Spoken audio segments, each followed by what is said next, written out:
So Gemini, looks like in May.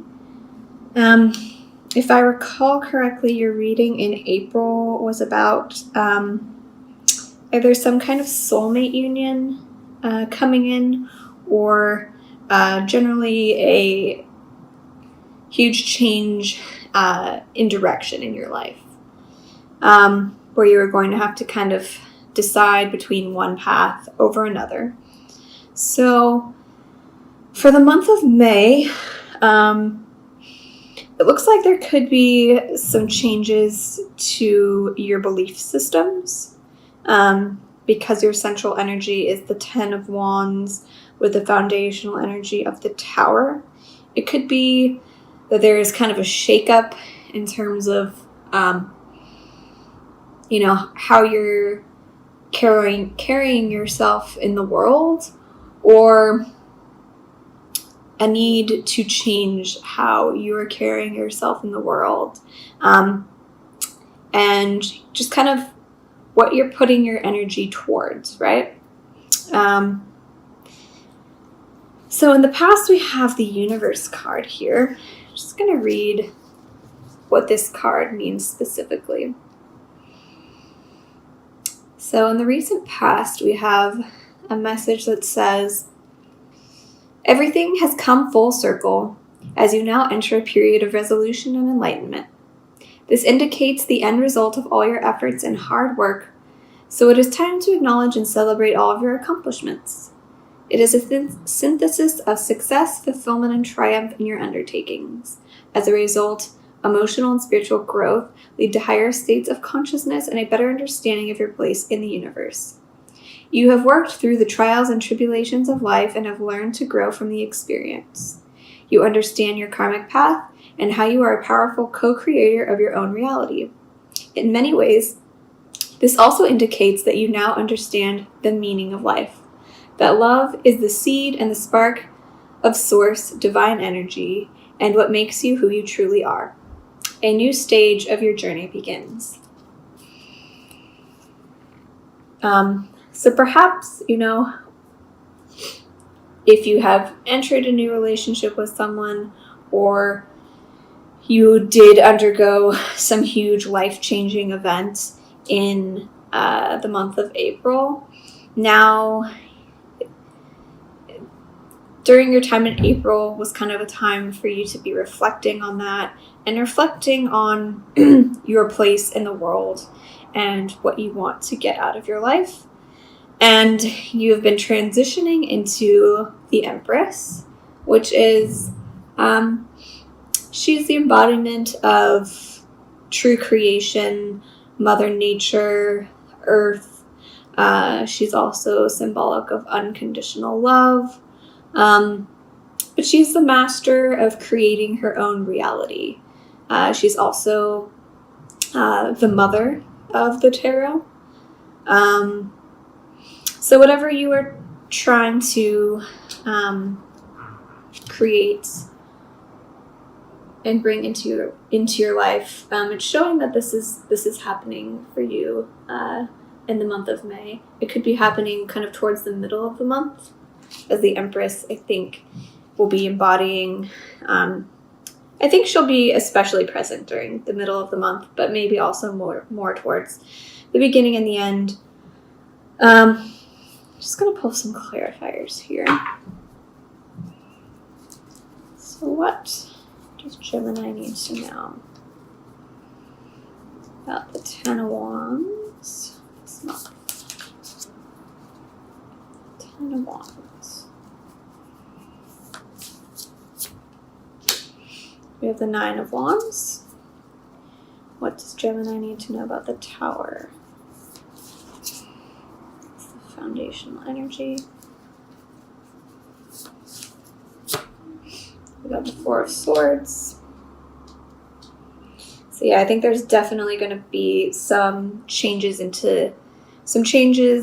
in how you structure your life. Because the 4 of Swords is the number 4, which speaks to foundations, and the Tower is kind of breaking up those foundations. it's required for you to be able to move forward on your path. Because we have the 10 of Wands clarified by the 9 of Wands.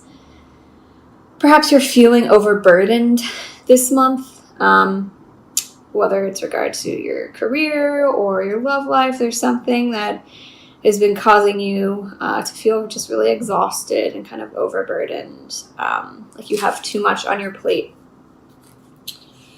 But know that if there is some kind of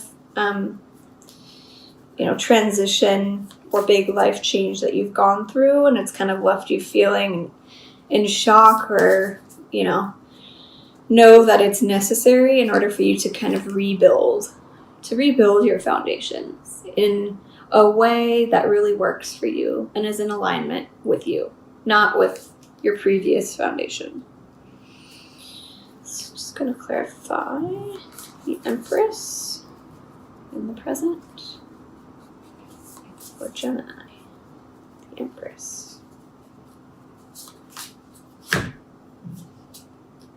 The 7 of Wands. So the 7 of Wands can be kind of a defensive energy. So if you are feeling like the Empress this month, like you feel like you really want to shine brightly and really step into your feminine power, if you are a male or female, this could speak to you still. You just kind of really want to step forward into the light and receive love, receive abundance. Don't let any kind of like negative, self-defeating kind of ideas kind of diminish that energy that you have going for you. And then we have the Page of Swords in the future. So what does Gemini need to know about the Page of Swords in the future?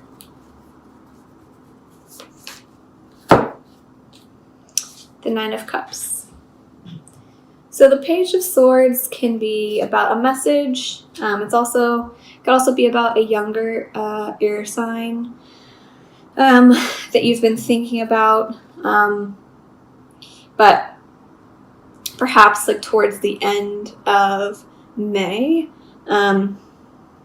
you've come to a conclusion on, what's going to bring you fulfillment. The 9 of Cups here. So the 9 of Cups is also a wish card. So perhaps if you have been, if you've left a job or you've left a relationship recently, or you have started a new job or started a new relationship recently, I think this can go either way, because either way, those are big life changes. I think towards the end of May is going to be a really good time for you to communicate your feelings and communicate your desires to the other party, whether it's your boss or whether this is in relation to a love relationship. And because the Page of Swords is about communication. And the 9 of Cups is about your true desires, what you really truly want deep down. Maybe towards the beginning of May, you've been kind of doing more of the introspective work, listening to yourself, listening to perhaps some of the messages that you've been receiving from the universe about what it is you truly want and what's in alignment with you and your soul path.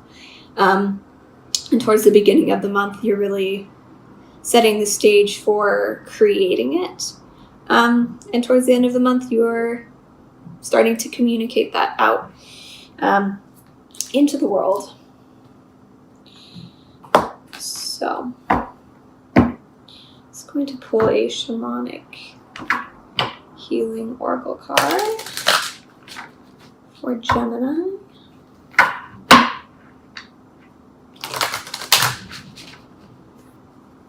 For May 2018. Gemini, May 2018. Divine timing. So, given that we have the 9 of Cups in the future, We also have the Empress in the present, and the universe in the past, and the foundational energy of the Tower with the Four of Swords.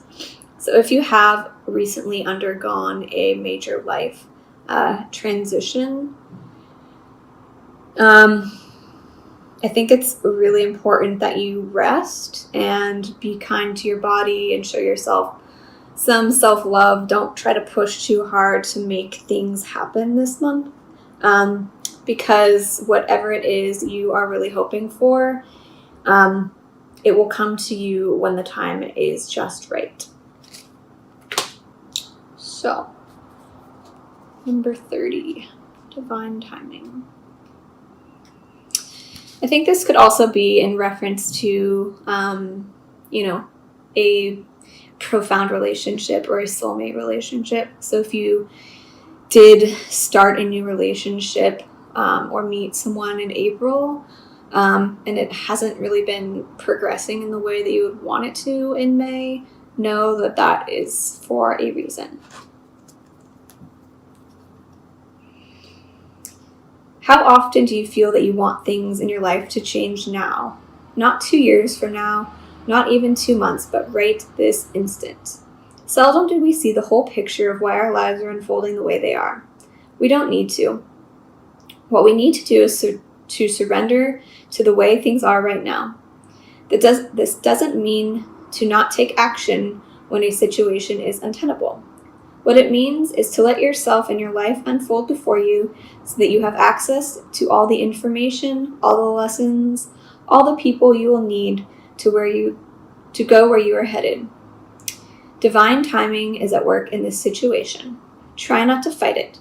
Instead, go within during meditation and ask the questions you want answers to, such as, why not now? How can I best prepare myself? What lessons do I need to learn prior to the change I want to see? Only then will you get answers. So, yeah, I think, if you have been kind of going through a challenging period, some things have really shifted for you, some big life changes, a new relationship or a relationship ending, anything of that nature, and you want to, move on to the next thing right away, just be patient and know that whatever it is you're going through has a purpose. And there are some lessons that you need to learn before you can really get to that next step. So, just going to pull a Rumi Oracle card for Gemini. May 2018. Card do you have for Gemini? May 2018.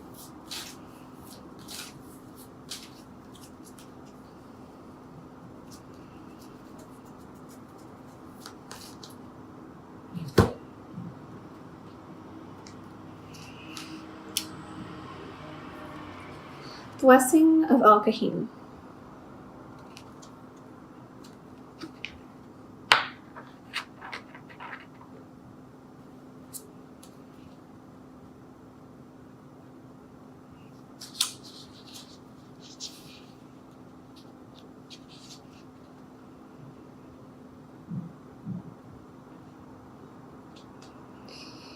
A blessing of divine wisdom of Al-Kahim is being ministered to your soul, watched over by Rumi himself.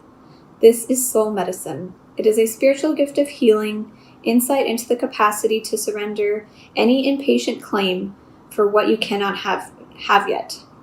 As you receive this gift, this blessing, which happens at a soul level, your attitude to life becomes more curious, open, still, and receptive. You no longer have to drive the unfoldment of your desires into form. You rest in assurance that your daily application and effort is enough, and so is your surrender. Mental anguish is soothed as you're able to accept the unfathomable nature of divinity in its expression of life itself. You become more comfortable with the reality that the price of being closer to the divine is giving up your need to always understand. From this place of increasing stillness, great activity will flow. You may feel, unexpectedly perhaps, that in some ways your vision for your life and your purpose, your divine passion, is clearer than ever before, and in other ways, completely unknown to you. That is how it should be. This oracle comes with special guidance. If you are uncertain about an issue in your life, be at peace. There is divine healing that can occur most readily in the unknowing. Follow the sacred honoring ritual and know that you are looked after and loved. You may find yourself craving different company or having different interests. If this is the case, this oracle comes as confirmation to trust the changes you feel within in any and all ways, no matter how insignificant or dramatic they may seem. This oracle also comes to you with special guidance to bring you peace. Look at the old ways, to the ancient wisdom teachings that run as one vein of life, giving love through all traditions. The old wisdoms teach of cycles, of timing, of letting go to allow a new life to happen, for the greater intelligence and the scheme of life to which we must surrender if we are ever to know even a moment's peace. So, I think this card goes into a little bit more detail, but is all about still divine timing. If you are trying to bring something to fruition and you're feeling really overburdened by this process, know that it doesn't have to be that way. And if you are able to stop and just allow yourself to surrender to the process and to the flow and learn from all of the experiences. I think, if there has been a major upheaval in your life that you are still recovering from, and you are feeling a little bit tired this month because your foundations have been shaken to their core, know that that's okay. It's okay to rest. You're not lazy. I think sometimes we often, we're in a society that is constantly on the go, and, everyone's on the go. Everyone's got to be doing something all the time. And if you're not constantly doing something, you must be lazy. So I think for you this month, if there has been a major upheaval in your life lately, take the time to really rest. Take the time to find some inner peace, to meditate, to really get back in touch with yourself, get back in touch with your desires, and be patient with the process, because divine timing is at work in this situation, and know that whatever is meant to come on your path will come to you at exactly the right time.